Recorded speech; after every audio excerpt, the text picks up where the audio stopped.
বসন্ত এলেই আমাদের সকলের মনের ভিতরটা কেমন যেন নাড়া দিয়ে ওঠে। আর আজকে আমরা চলে যাব শান্তিনিকেতনে।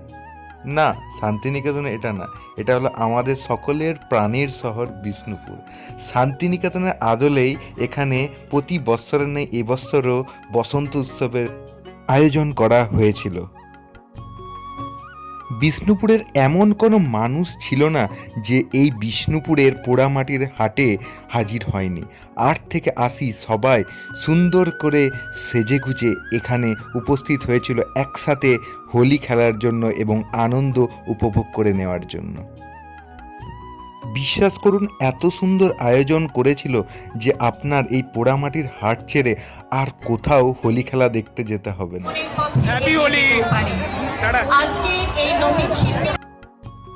এত পরিমাণে ভিড় হয়েছিল যে পরিচিত মানুষগুলোকে দেখে চেনার কোনো অবকাশই ছিল না।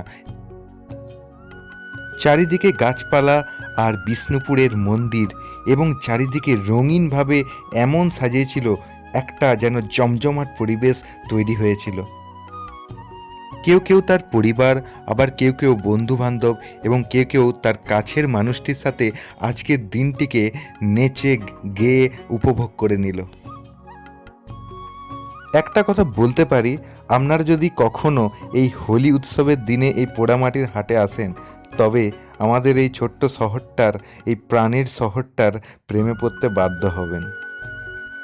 সত্যি আজ এক অন্যরকম বিষ্ণুপুরকে দেখলাম। সবাই ভালো থাকবেন, সুস্থ থাকবেন।